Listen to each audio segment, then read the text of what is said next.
Good morning, everyone, and welcome to episode 2 of Builders Talk. I might just adjust my camera a bit because let's just leave it for now. I'll move back a bit.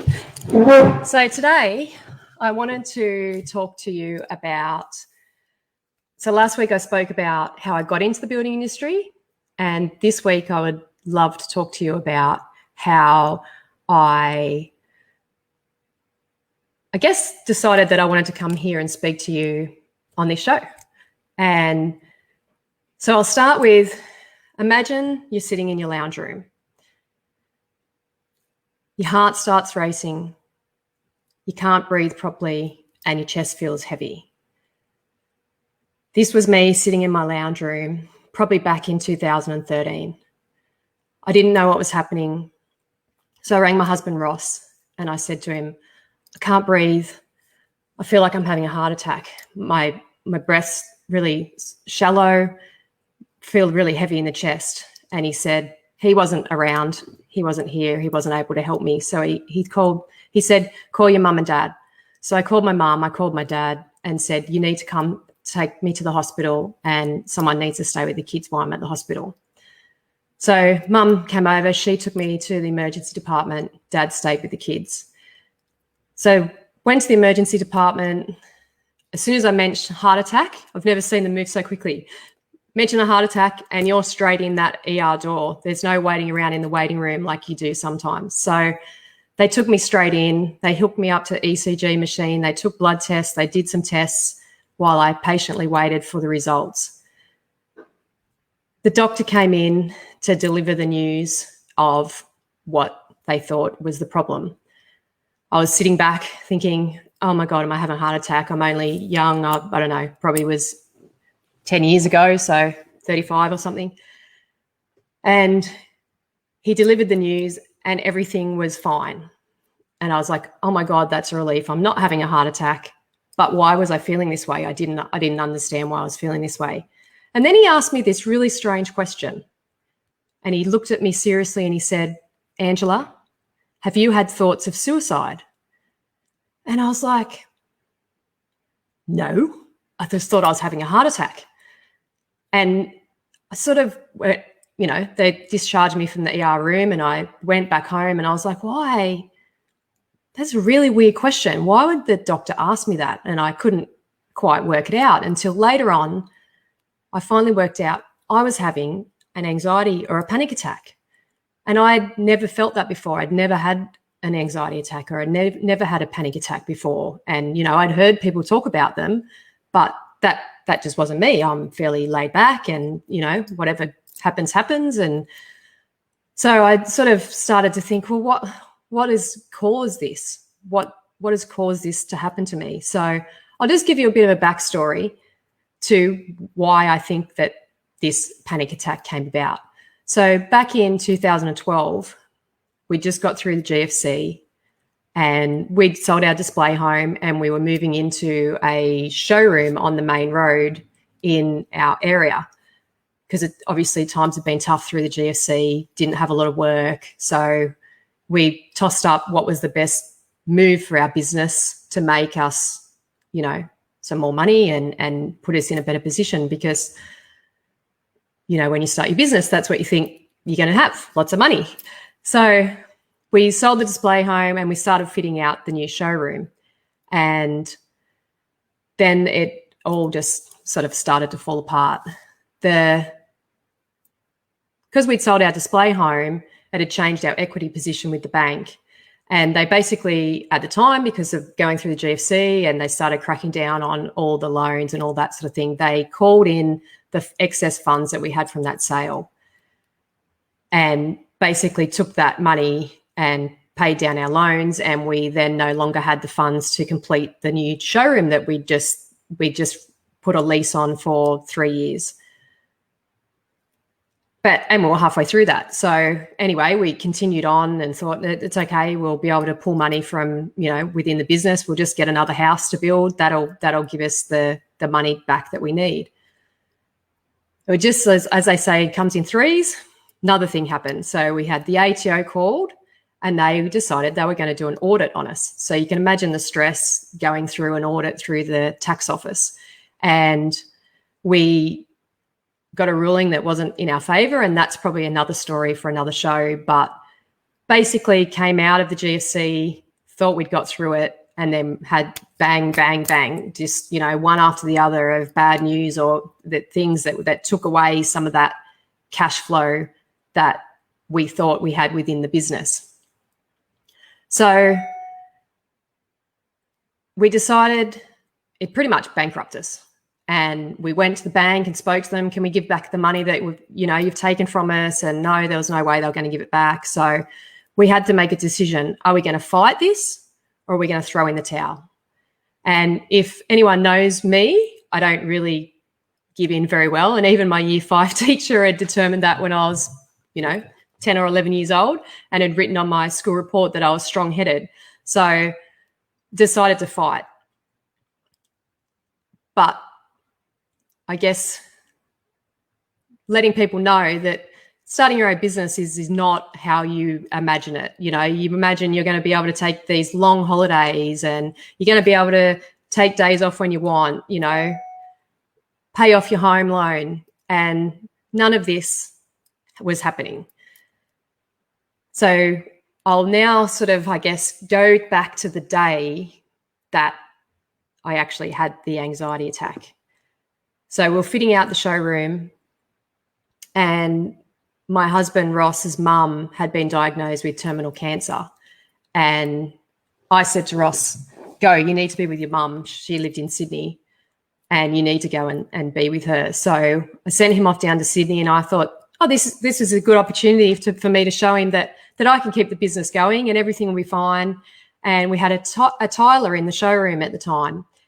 And he kept asking me, what do you want me to do here? Like, what do you want me to do at the doorway with the tiles? What do you want me to do with the trim in the shower? And I'm sort of there thinking, don't you go to trade school for this? This is what you're taught, isn't it? And I'm like, well, I don't know. At the doorway, don't you have a little slight angle so that if the water gets on it, the water runs out of the house, not into the house?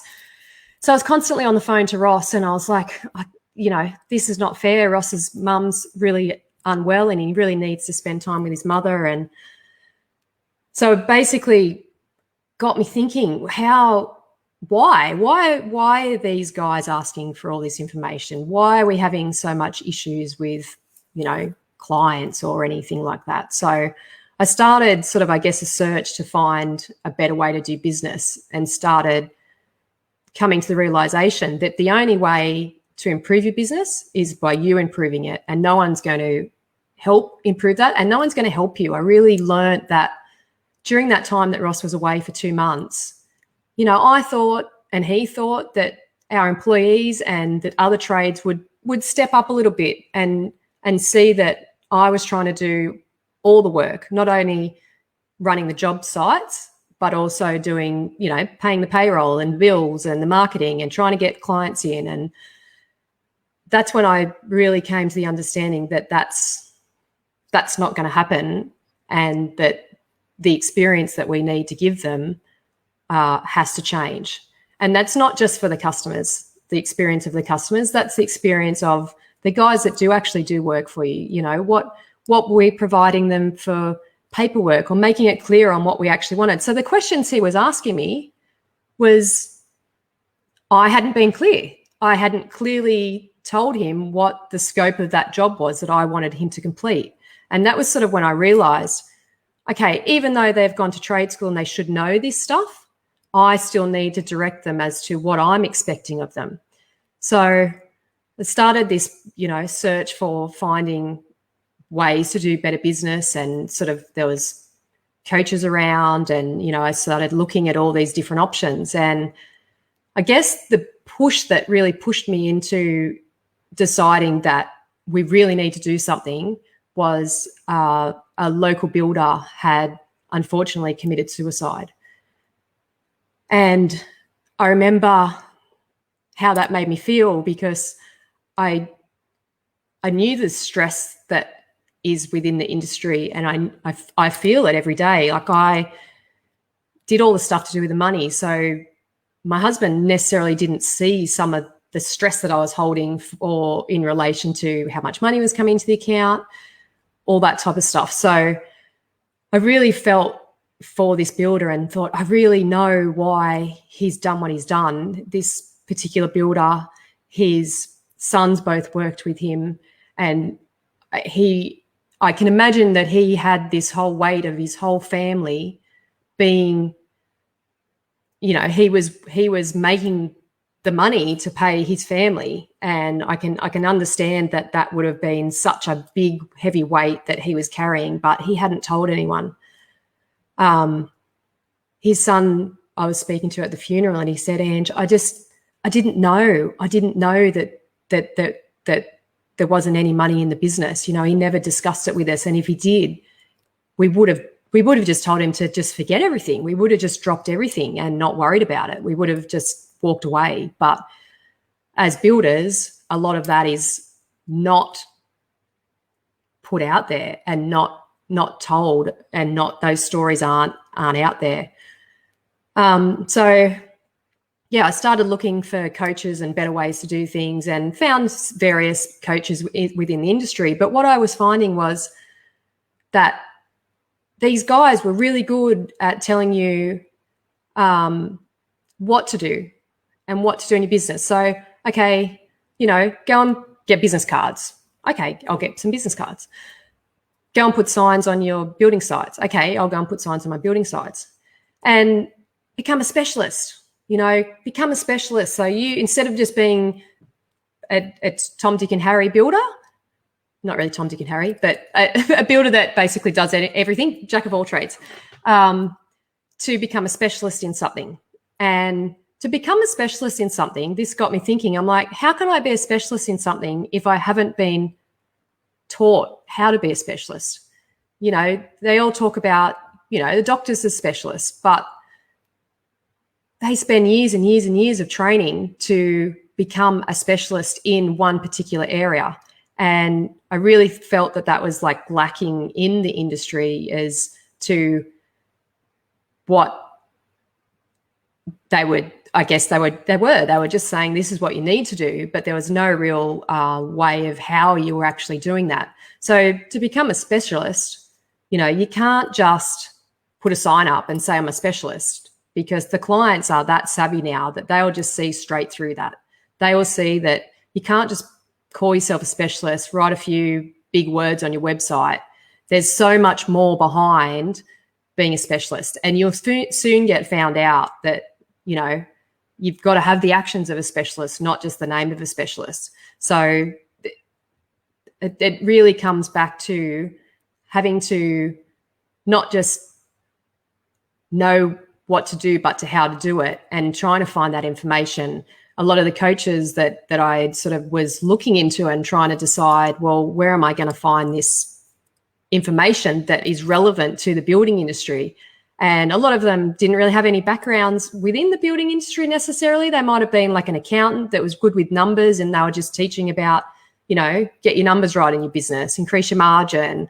There wasn't really any real life experiences and being in the trenches and knowing what the customers are thinking and doing and how people were feeling.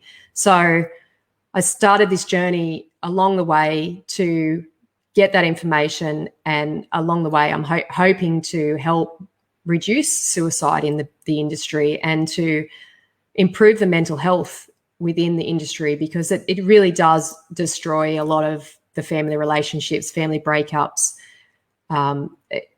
It's a big controlling factor. So I really want to put out programs there for builders that are actually real life, make a difference, help you solve a solution, and make you more profitable within your business, and to, I guess, and I did say last week, everything's about the client. And I'm not saying the client is always correct, like they say, but that's where we get our money from. That's where a lot of our heartache comes from. And we need to start putting practices into place that'll really change that perspective, not only for the client, you've also got to think about, like I said, the sub trades. And it's not just the client. The sub trades are helping us produce the product for the client. And if we're not giving the sub trades good enough paperwork and the, I guess, logic behind what we're trying to do, that all impacts on us. Like, that affects how the builder is building. You know, we all talk about tradesmen that aren't doing their job properly, but are they doing their job properly? But they're just not getting enough feedback from us and enough guidance as to what is expected of them. We just expect that they know what they're doing, but they probably do know what they're doing. They're just not doing it in the right process or how you would like it. So it's all just a learning timeline. And in my next video next week, I will give you a bit of a background into a bit more about why I'm here and what I can do for you. And I hope you could have a good day, and I'll see you next week, and keep powering your business.